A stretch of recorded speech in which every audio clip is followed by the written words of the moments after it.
Procreation in the universe. As I continue to communicate with the other realms of our planet, I asked them if their bodies were see-through to themselves or if they were solid like we are. They said, "We are solid to ourselves and not transparent. We see your plane in its transparent state."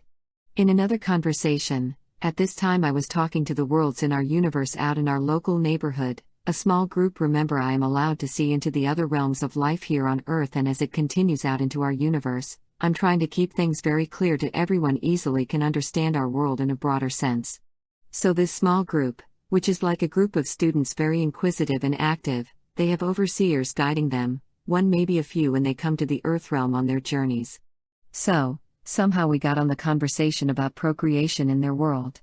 They said that every 17 years they choose a mate to bring forth a child, so when their time comes, the male and female have already chosen each other. They had 17 years to think about this. The two are together for 1 or even a few months, possibly longer depending on the league they are, and then she gets pregnant and goes to her kind to have the baby. Then she raises the baby by herself, where the guy, already long gone, went back to his life and their relationship is discontinued.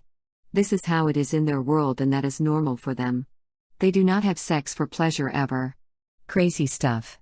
Something to think about. Allow me to continue with my story. As I continue across the United States, driving back to California from New York, the Earth realm came to me from their plane, a small group, and they seemed very excited. They looked back behind them as they were walking towards me to show me who was coming to see me. I could tell whoever it was they loved very much. I could see in their hearts, that their hearts were all lit up with excitement.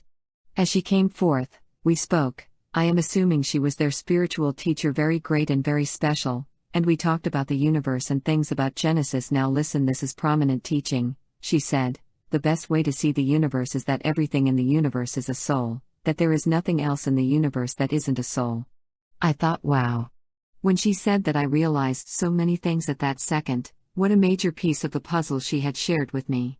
You see, I already knew that all the planets and stars were souls, and I knew that souls went the other way, smaller and smaller, but everything, wow, what a major understanding of our existence.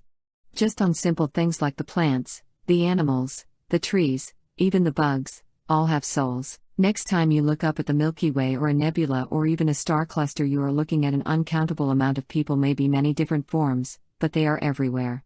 As I travel across the United States, I was allowed to commune with other planes of life here on Earth, but listen closely to this. Those who are in the other planes are see-through people to us, or at the time to me.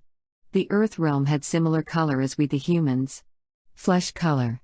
The planes out in our universe were also see-through people, but their color was mostly one solid color that varied from lighter to darker as they moved. They were many different colors, some were purple, some were black, aqua, many colors. Each world had its distinctive color. We talked to each other all the time. They could talk to me through telepathy or my mouth like a spiritualist, only they are not the dead trying to talk to the living, lol.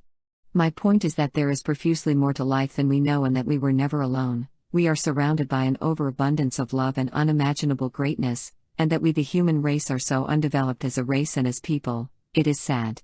We have no idea about anything concerning ourselves, our lives, and least of all our universe.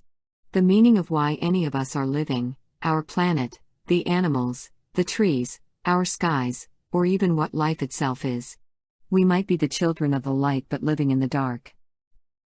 This is the dawn of the age of Aquarius, a beginning, and with every beginning, there is an ending. It is the ending of the age of Pisces.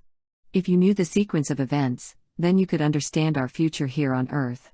In the 60s and 70s, the flower children and the hippies knew about the greatness of the age of Aquarius. Many of them were in college, universities, and so on. They sang songs of changes of our future. I have first-hand knowledge of the great change of this planet and ourselves. You see, I know the negative forces are being removed from this planet, as deep as the core of the Earth, large veins of the negative forces of life going under, to their graves, throughout the Earth realm.